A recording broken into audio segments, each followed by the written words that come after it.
Guys, good morning, welcome back to my Bangla blog channel. এই জায়গাটা থেকে আমার ব্লগ স্টার্ট করতে খুবই ভালো লাগে। কেন? কারণ এখান থেকেই আমার শুরু, এখান থেকেই দ্য পশ প্যালেট শুরু হয়েছিল। এই জায়গা থেকে প্রত্যেকদিন সকালবেলা উঠে ব্লগ স্টার্ট করতাম, তো খুব ভালো লাগে। কালকে আমার এত ভালো ঘুম হয়েছে কি বলবো, মানে অনেক দিন পর, অনেক মাস পরে আমি এরকম পরিমাণ ঘুমিয়েছি, তো আজকে আমাকে অনেকটাই ফ্রেশ লাগছে দেখতে। যাই হোক, উইদাউট এনি ফার্দার অ্যাডু, চলো আজকে দিনটাকে স্টার্ট করা যাক। এনি হোপ তোমাদের আজকে এই ব্লগটা দেখতে খুব খুব খুব ভালো লাগবে। এখন দিনটাকে স্টার্ট করি। আজকে সকাল থেকে বাবিটা আমার সাথে সাথে ঘুরছে, ওর আমার মানে ও খেলবে বলে এরকম করছে। যাই হোক, এখন নিচে যাই, নিচে গিয়ে দেখি মা কি করছে বা কি না করছে। চলো নিচে যাওয়া যাক। এই দেখো মা কি করছে, মা এখন চা খাচ্ছে। চাটা কে করে দিয়েছে মাকে? এইদিকে দেখে নাও মুখটা। আজকে নাকি ভাই চা করে দিয়েছে, বাবা সকাল সকাল কাজে বেরিয়েছে। তুই পারিস চা করতে? কি মা জঘন্য চা করে দিয়েছে? এখন একটু সুস্থ হয়ে গেছে। সুস্থ হয়ে গেছে? ওর মনের জন্য কথা বলে লাভ নেই, ডাক্তার বলেছে রেস্ট করতে অনেক। না সে তো রেস্ট ঠিক আছে, কিন্তু মানে জ্বর গুলো সব চলে গেছে। হ্যাঁ, আজকে সকাল থেকে একটু ফ্রেশ হয়ে লাগছে। কালকে ঘুমটা ভালো হয়েছে, বাবি জ্বালায় কালকে ভাই বাবিকে কান মুলে নিয়ে টেনে নিয়ে গেছে। তারপর দেখলাম মা ভালো করে ঘুমিয়েছে। আমি কালকে মার সাথেই শুয়েছিলাম। কেন আমি ব্রেকফাস্ট বানিয়ে গেছি তোমাদের জন্য। হ্যাঁ, মা আর ভাই এখন গল্প করছে, আমি তাড়াতাড়ি করে গিয়ে ব্রেকফাস্ট বানিয়ে নিচ্ছি। আই থিঙ্ক ব্রেড অমলেট বা বাটার টোস্ট বানিয়ে নেবো।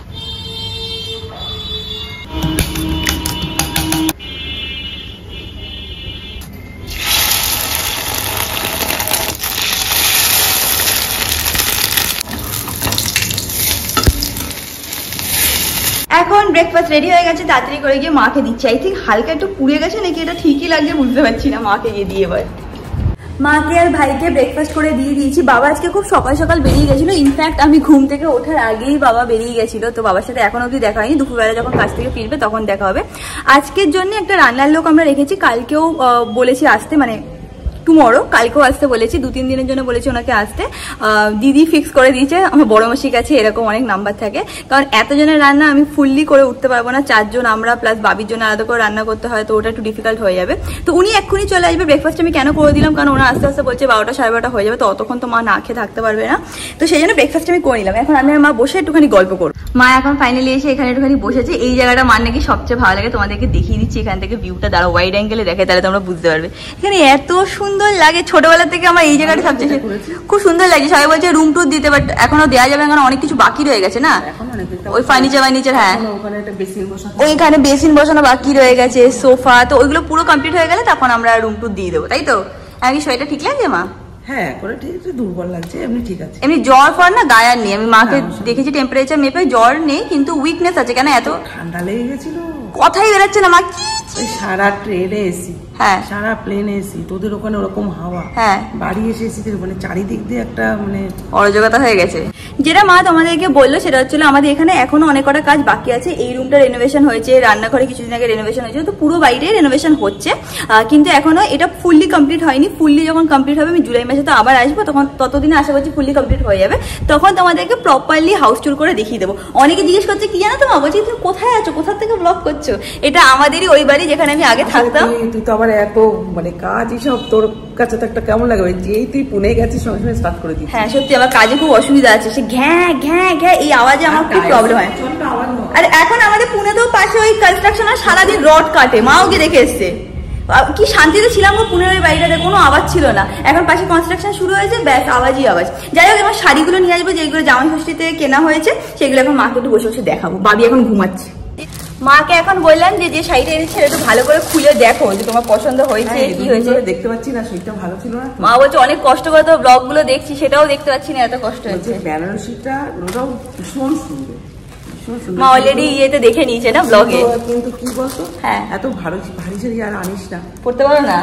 আরে না, অ্যাকচুয়ালি সত্যি কথা বলছি, এবার কিন্তু প্ল্যান ছিল যে বেনারসি আনবো না, জর্জেট নেট এরকম বা সিল্কের শাড়ি এরকমই ভেবেছিলাম, কিন্তু এইটা দেখে অমিতা এত পছন্দ হয়েছে, বলছে এই কালারটা মার কাছে নিতে। আমি বললো যে এটা নিতে, আমি আর কিছু বলিনি, কারণ জামাই ষষ্ঠী বলে কথা, বেনারসিটা সুন্দর। আরে তুমি পরবে, আমি আছি তো, চিন্তা করছে কেন?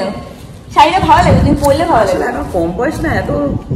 অমিত যেন সেদিন বলে দিয়েছে তুমি নাকি সবাইকে কি বলে 39 বছর নাকি মার বয়স, যেখানে বলে কি আমার 39 বছর বয়স। তোমার 39 আমার 30, মানে মেয়ের বয়স 30, মার নাকি 39। আরো দুটো শাড়ি কিনেছি, তোমাদেরকে দেখিয়ে দিচ্ছি। সেদিন বলেছিলাম দেখাবো, কিন্তু তারপর আর হয়নি দেখানো, তো সেই দুটো তোমাদেরকে দেখিয়ে দিচ্ছি। দাঁড়াও, ও বাই দ্য ওয়ে, তোমরা সেদিন জিজ্ঞেস করছিলে যে এই শাড়িগুলো কোথা থেকে কিনেছি, তো এইটা দেখে নাও। এটা হচ্ছে শ্রী জগদম্বা বুটিক, ওদের ফোন নাম্বার আমি এরকম স্ক্রিনে দিয়ে দিচ্ছি, নিচে ডেসক্রিপশন বক্সেও দিয়ে দেবো। ওই দোকান থেকেই কিনেছিলাম। আই থিঙ্ক সেদিন তোমাদের বলতে ভুলে গেছি, নাকি তোমরা অনেকে মিস আউট করে গেছো। বেসিক্যালি এটা হচ্ছিল বড় বাজারে গেলে, তারপর Satyanarayan AC market gate number 3, ওখান থেকে জাস্ট 1 মিনিট হেঁটে গেলে ওদের দোকান। ওদের দোকানে তোমরা সব পেয়ে যাবে, তাঁতের শাড়ি, জামদানি, তারপর বেনারসি, কাঞ্জিভারম সবই পেয়ে যাবে। আর আমি কিনেছি একটা শাড়ি, মানে অমিত আমাকে একটা শাড়ি গিফট করেছিল সেই দিন, আর একটা হচ্ছিল দিদার জন্য। হ্যাঁ, এটা মা বাড়ি দিদার জন্য কেনা হয়েছে, এটা আমার জন্য হয়েছে। হালকা সফট আমার বলো তো। অমিত বললে এটা নাকি আমাকে খুব ভালো লাগবে, তাই কিনে দিয়েছে। এবার কবে পরি সেটা যাই না, ভাবছি পুনেতে নিয়ে যাই, কোনো অনুষ্ঠানে পড়তে পারবো। এই যেটা ব্লাউজ আছে না হলুদ হাত কাটা, ওটার সাথে পড়তে পারবো। ও আর একটা কথা, তোমরা সবাই জিজ্ঞেস করেছিলে যে ব্লাউজের দোকানে গেছিলাম সেটা কোথায়। তো Satyanarayan AC market gate number 3-তে দাঁড়িয়ে যদি তোমরা গুরুদ্বারের দিকে তাকাও, তাহলে বাদিক ডান দিক দুটো, মানে বাদিক আর ডান দিকে লেন আছে। ওই লেনের উপরে ওইগুলো ছোট ছোট কি যেন বলে, ছোট ছোট দোকান টাইপের না, ওখানে তোমরা কুর্তি পেয়ে যাবে, 300-400 টাকার কুর্তি পেয়ে যাবে, ব্লাউজ 300-400 টাকার ভালো পেয়ে যাবে। যে একটা হাত কাটা ব্লাউজ পরি, তোমরা সবাই জিজ্ঞেস করো কোথা থেকে কিনেছো, ওখান থেকেই কিনেছিলাম। আর মাত্র 200 টাকা দিয়ে কিনেছিলাম। ছোট আছে, ছোট একটা কিনেছিলাম, ছোট লাল নিয়েছিল, আমি নিয়েছিলাম হলুদ। তো মাত্র 200 টাকা ওই ব্লাউজগুলো কিনেছি। তো তোমরা ওখানে গিয়েও ব্লাউজ কিন্তু দেখতে পারো। অনেক পর অনেক দোকান আছে, ভালো ভালো জিনিস তোমরা পেয়ে যাবে। তো এই 3টে শাড়ি অল টুগেদার কিনেছিলাম। এখন যাই, উপরে গিয়ে ফ্রেশ ট্রেশ হয়নি, রান্নার লোকটা এসে গেছে। ওনাকে বলে দিলাম যে কি রান্না হবে। সেরকম একটা কিছু হবে না, ডিমের জল ফিমের জল করতে বললাম, ডাল করতে বললাম, একটুখানি আলু ভাজা করতে বললাম। আর রাত্রিবেলা উনি আসবে না, তো আমি ঠিক করেছি আজকে ভাইকে বলবো তাড়াতাড়ি একটুখানি গিয়ে মাংস নিয়ে আসতে। যদি পসিবল হয় তাহলে রাত্রিবেলা আমি একটুখানি চিকেন রান্না করে দেবো। অনেকেই তোমরা লিখে পাঠিয়েছিলে যে কাকিমাকে এই টাইমে একটুখানি যদি পারো চিকেন স্যুপ করে খাইও। বাট সত্যি কথা বলতে চিকেন স্যুপটার যে রেসিপিটা আছে ওটা আমি ঠিক জানি না। চিকেন কষাটা মা আমাকে শিখিয়েছিল পুনেতে, ওটা আমি জানি। তো পারলে হয়তো আজকে ওটাই করে নেবো। কি করি কি না করি সেটা পরে দেখছি। কালকের ভিডিওটাতে এত ভালো ভালো সব কমেন্টস এসছে, আমি এতক্ষণ ধরে পড়ছিলাম। Thank you so much. সবাই লিখেছো কংগ্রাচুলেশনস, অনেক বড় স্টেপ। অনেকেই লিখে পাঠিয়েছো যে ফার্স্ট জিনিস কেনা বা ফার্স্ট বাড়ি খোঁজাটা অনেক বড় ব্যাপার অ্যান্ড অনেক লম্বা ব্যাপার, বাট খুব মজা করবে তোমরা, মানে you will enjoy the process. So thank you so much. এতজন লিখে পাঠিয়েছো কংগ্রাচুলেশন। সো ভালো লাগলো যে তোমাদের এই নিউজটা ভালো লেগেছে। আমি সবসময় চেষ্টা করি যে লাইফে কিছু হলে তোমাদের সাথে শেয়ার করার চেষ্টা করি। একটা ছোট্ট জিনিস যেটা আমি একটুখানি অ্যাড্রেস করতে চাইবো, 1-2জন আমার সাবস্ক্রাইবার যারা কিনা আমার সবসময় আমার ভিডিও দেখে, তারা অনেক সময় কমেন্টও করে, তারা লিখে পাঠিয়েছে যে কালকে আমি একটা কথা ইউজ করেছিলাম যে মানে যেহেতু আমরা মিডিল ক্লাস ফ্যামিলিতে বিলং করি, তো আমরা এইভাবে কিনবো, এইভাবে লোন নেবো, এই করবো সেই করবো। তো মানে কয়েকজন কমেন্ট করেছে, 2-3জন কমেন্ট করেছে যে you don't belong to middle class, কারণ মানে আমার ফ্যামিলির কথা বলেছে ইউর ফাদার ইজ রিচ, তারপরে তোমার এত সোনা আছে, এরকমভাবে লিখেছে। উইচ আমি মানছি যে তোমরা যেটা বলছো, হয়তো তোমরা যেভাবে আমার লাইফস্টাইল দেখেছো সেইভাবে বলছো যে মিডিল ক্লাস না, বা সেটা তোমরা বলেছো, সেটাতে আমার কোনো প্রবলেম নেই। দ্য থিং ইজ কি আমি যখন বলেছি যে আমরা মিডিল ক্লাস, আই মেন্ট কে বাবি এসে গেছে, আই মেন্ট কি আমার আর অমিতের কথা আমরা বলেছি, কারণ আমরা সবে কিছু বছর হয়েছে আমরা ইনকাম করা স্টার্ট করেছি। আমাদের কাছে মানে আমার আর অমিতের কাছে আহামরি কিছু পয়সা নেই। যদি আহামরি পয়সা থাকতো তাহলে এতদিন একটা গাড়ি হয়তো কিনেই নিতাম। ইউজুয়ালি আমরা দেখেছো যে হয়তো ওলা উবেরে ট্রাভেল করি, বা ম্যাক্সিমাম টাইমে আমরা যখন মানে মধ্যগ্রামে টুকটাক ঘুরি, অটো টোটোও নিয়ে নিই, রিক্সাও নিয়ে নিই। পুনেতে গিয়ে অনেক কষ্ট করে একটা স্কুটার কিনেছি। যদি আমাদের কাছে এক্সট্রিম পয়সা থাকতো তাহলে গাড়িয়ে নিয়ে নিতাম, বাট সেটাও না। তো যখন আমি বলেছি যে মিডিল ক্লাস, তো আমি মানে আই মেন্ট আমি আর আমার আর অমিতের কথা আমি বলেছি। আর এটা যেহেতু আমরা এই প্রপার্টিতে ইনভেস্ট করব, তো আমরা কিভাবে ইনভেস্ট করছি সেটাই তোমাদের সাথে শেয়ার করেছি। এখানে আমাদের ফ্যামিলির কোনো ইনভলভমেন্ট নেই, মানিটারিলি বা ফাইন্যান্সিয়ালি তারা আমাদের হেল্প করছে না। তো সেটা ছোট্ট একটা ক্লারিফিকেশন তোমাদেরকে দিয়ে দিলাম। এটা আমাদের ফার্স্ট প্রপার্টি বা আমাদের একটা বাড়ি হতে চলেছে, and we are very excited. হঠাৎ করে রোদ্দুর উঠে গেল। যাই হোক, ভেতরে যাই, ঘরে যাই। কালকে থেকে আমরা ফাইনালি প্রপার্টি দেখা স্টার্ট করব। কয়েকজনের সাথে কথা বলা হয়ে গেছে, কয়েকটা শর্ট লিস্ট করেছি। এবার তারা বলেছে কালকে দেখিয়ে দেবে। কালকে যেহেতু স্যাটারডে, তো অমিতেরও অফিস ছুটি আছে, আমিও ফ্রি আছি। তো কালকে হয়তো ফার্স্ট লাইফে সব ডিসিশন নিয়ে নেওয়ার পরে ফার্স্ট প্রপার্টি কালকেই দেখতে যাব। এই দেখো আমি বাড়িতে এসেছি, তাই এভরি টাইম ও এসে আমার রুমের সামনে শুয়ে থাকে। কেন জানে যে কিছুদিন পরে হয়তো দিদিভাই চলে যেতে পারে, তাই এক্সট্রিম টাইম ও স্পেন্ড করবে আমার সাথে। এবার যেই অমিত চলে আসবে তখন আমাকে ভুলে যাবে। ঘুম পেয়ে গেছে ভাবি, চল ফ্রেশ হয়ে নিচে যাই, খেতে হবে। রেডি হচ্ছে আবার খেতে যাবে বলে। দিদি তো সব কথা বোঝে, লোকে ভাবে কুকুরটা মনে হয় বোঝে না, বাট কুকুরটা সব বোঝে। আয় নিচে আয়। আজকে যখন অনেক কথা বললাম, তো আরেকটা জিনিসও শেয়ার করছি। জানি না শেয়ার করা উচিত কি উচিত না, বাট মন করছে তো তোমাদের সাথে শেয়ার করে দিই। অনেক সময় দেখো, সবসময় ম্যাক্সিমাম টাইম তো আমি আর অমিত থাকি, তো অনেক সময় কিছু কমেন্ট আসলে অমিত বলে কি যে ঠিক আছে এটা তারা বলেছে, লেট ইট বি, তুই অ্যাভয়েড করে যা। বাট আমি না একটু ডিফারেন্ট ওয়েতে ভাবি। আমি সবসময় ভাবি যে যারা কিনা আমার কমিউনিটি মেম্বার, তারা যখন কিছু বলছে, এটা আমার দায়িত্ব যে তাদেরকে আমি রিপ্লাই দিই, বা আমি বলি যে এটা ওটা ওটা ওই, এরকম ভাবে আমি সবসময় কথা বলি। কেন বলি? বিকজ ওই হয় না মুখে বলছি যে you guys are my family member, but মনে মানছি না, সেরকম আমি কিন্তু না। আমি খুব স্ট্রংলি ফিল করি আমার এই ফ্যামিলি মেম্বারদের জন্য, দ্য পস্ট প্যালেটে ফ্যামিলি মেম্বারদের জন্য। কারণ তোমরা দেখবে যখন আমি সাবস্ক্রাইবারদের সাথে দেখা করি না, আমার চোখে লিটারালি মানে দের ইজ আ শাইন। আমার খুব ভালো লাগে। অমিত বলে তুই ইচ্ছা করে সিটি সেন্টার 2-তে যাস কেন? কারণ তোর ওখানে সব সাবস্ক্রাইবারদের সাথে দেখা হয়। এটা সত্যি কথা। আমার সিটি সেন্টার 2-তে ম্যাক্সিমাম এই জন্যই যেতে ভালো লাগে, কারণ আমি গেলেই আমি জানি আমার সাবস্ক্রাইবারদের সাথে দেখা হবে, তাদের সাথে গল্প হবে, তো আমার খুব ভালো লাগে। অ্যান্ড আমি এই জিনিসটাকে খুব অ্যাপ্রিসিয়েট করি অ্যান্ড খুব রেসপেক্ট করি। সেইং দ্যাট এই জার্নিটাকে তোমাদের সাথে শেয়ার করছি। এটার আর একটা কারণ এটাই যে যদি আমরা পারি তো তোমরাও পারবে। আমি সবসময় চেষ্টা করেছি যে লোককে ইন্সপায়ার করতে চেষ্টা করেছি, যে আমি যেটা করছি সেটা দেখে তোমরা ইন্সপায়ার হবে, তোমরাও লাইফে বড় হবে। যে যেখানে মানে বর্ন হোক, কোথায় তুমি জন্মাবে সেটা তোমার হাতে থাকে না, কিন্তু তুমি কিভাবে মরবে সেটা কিন্তু তোমাদের হাতে থাকে। সবাই লাইফে আমার মনে হয় যে স্বপ্ন বড় দেখা উচিত। স্বপ্ন বড় দেখলেই কিন্তু মানে ভেতর থেকে একটা এনার্জি আসে যে হ্যাঁ আরো কাজ করব, আরো চেষ্টা করব। মানুষের যদি স্বপ্নই না থাকে জীবনে, সে কোনোদিনও বড় হতে পারবে না। তো এই জার্নিটা এই জন্য তোমাদের সাথে শেয়ার করতে চাইছি। যারা কিনা ভাবছো ফিউচারে যে ফ্ল্যাট নেবে, বাড়ি নেবে, ভাবছো যে পারবো কি পারবো না, তাদের জন্য এটা আমি এরকম ভাবে জার্নিটাকে দেখাতে চাই যে আই ওয়ান্ট টু মানে ইন্সপায়ার ইউ পিপল, যে আমরা পাচ্ছি তোমরাও পারবে। প্ল্যানিং প্রপারলি করলে আমরা সবাই পারবো, সবাই একদিন মানে এইখানে পৌঁছাবো। আর আমি শুধু নিজে গ্রো করতে চাই না, আমি চাই যে আমরা সবাই একসাথে গ্রো করি। আমি এখন রেডি হয়ে গেছি, আমি একটুখানি ডাক্তারখানায় যাবো। আগের দিন মাকে ডাক্তার দেখিয়েছিলাম, তো উনি বলেছিল যে যেদিন দেখিয়েছি তারপরে একদিন গ্যাপ দিয়ে তারপর নেক্সট দিন নিয়ে আসছে। তো আজকে হচ্ছে সেই নেক্সট দিন, তো আমি যাবো। তো আমি মাকে এখন নিয়ে যাচ্ছি না, আগে গিয়ে নাম লেখাই, দেখি কতক্ষণ পরে উনি দেখবে, মানে কতজনের পরে নামটা পড়েছে, তারপরে আমি সেইভাবে মাকে ফোন করে দেবো, মা চলে আসবে। তো দেরি না করে ফটাফট বেরাচ্ছি।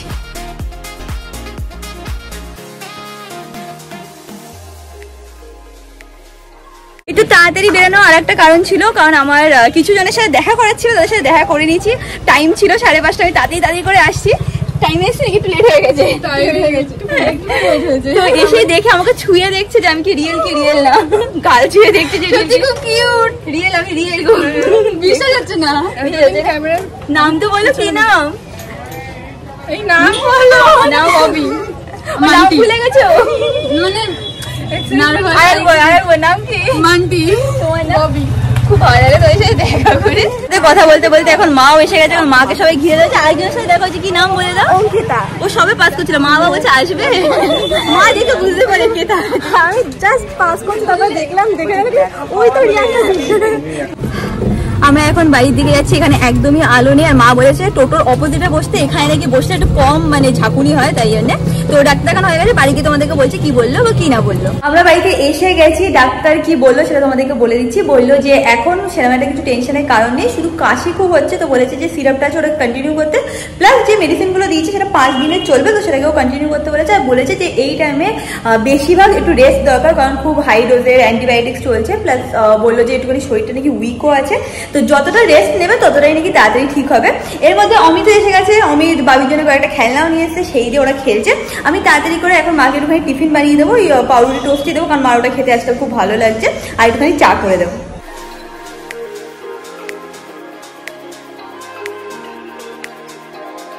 তো আমি তো মধ্যমগ্রামে গিয়েছিলাম মায়ের সাথে দেখা করতে, মায়ের অফিস এখন শেষ হয়নি, তো বললো দেরি হবে। তো আমি নাম বুঝে ভালো একটু এখানে আসি, কাকিমাকে একবার দেখে আর রিয়াঙ্কার সাথে দেখা করে বাবির সাথে খেলবো দেখে এসেছি।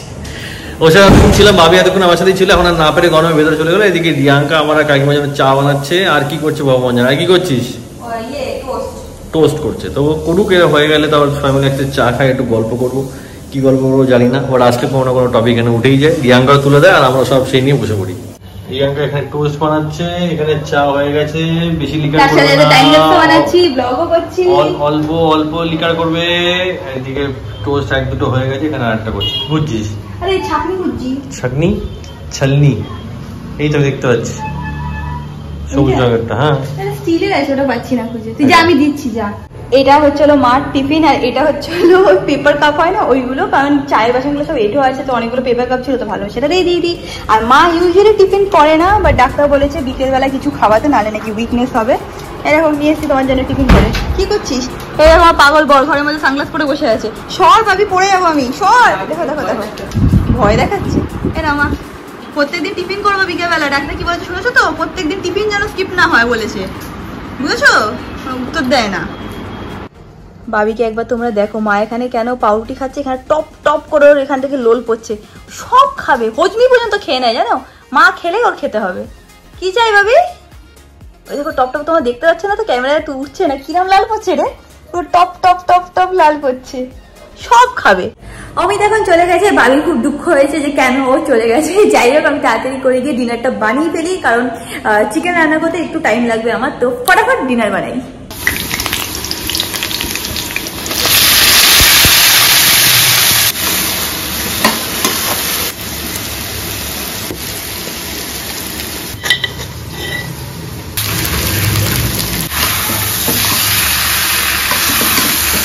এখন মাংসটা হচ্ছে, এর মধ্যে বাঘাকে কেমো দেওয়ার জন্য সবাই এসে গেছে, মাও নিচে গেছে, তোমাদেরকে দেখাচ্ছি এখন কি হচ্ছে। তোমাদেরকে সকালেই বলেছিলাম যে আমাদের একটা স্ট্রিট ডগ আছে যার কিনা কেমো চলে, তো এখন বাঘার কেমো চলছে, হয়ে গেলে তারপর ও এসে আমাদের বাড়িতে 4-5 ঘন্টা থাকবে, কারণ ও খুব ডিজি ফিল করে। ভাই বারবার যাচ্ছে, মা এখানে এই নিচে এই জায়গাটা মাও গিয়ে দাঁড়িয়ে আছে। আমার চিকেন রান্না করা হয়ে গেছে, লাস্টে মাকে বলেছি মা একটু এসে দেখে যাও তো ঠিক মতন হয়েছে কি হয়নি, এসে বলছে একদম ঠিক আছে। ঠিক আছে সত্যি দেখাই তো ঠিক আছে, এবার খেয়ে তারপর দেখা যাবে কেমন হয়েছে কেমন না হয়েছে। দেখে আমারও ভালো লাগে, খুব খিদে পেয়ে গেছে, তো ফটাফট ডিনারটা করে নিই। আমাদের ডিনার করা হয়ে গেছে, আজকে ব্লগটাকে এখানে এন্ড করছি। সবাই খেয়ে বলো নাকি ভালো হয়েছে চিকেনটা, বুঝতে পারছি না ভালো হয়েছে কি খারাপ হয়েছে। মাও এখানে আছে, কেমন হয়েছিল মা? বলছে ভালো হয়েছিল। যাই হোক, তো আজকে ভিডিওটা ভালো লাগলে do like share and subscribe. কালকে ব্লগটাকে একদমই মিস করো না। কালকে ফাইনালি আমরা যাবো প্রপার্টি দেখতে, কয়েকটা জট ডাউন করেছি, তারা দেখাবে, ডিফারেন্ট ব্রোকার্স বা এজেন্টস যারা আছে তারা দেখাবে। তো very very excited for tomorrow. তো কালকে দেখাবে তোমাদের সাথে with a brand new blog. Till then stay happy, stay kind, stay খুব খুব খুব positive. Bye. I feel nauseous, believe me. Never had a lot of shit come easy. Had to work hard, struggle just to be me. Had to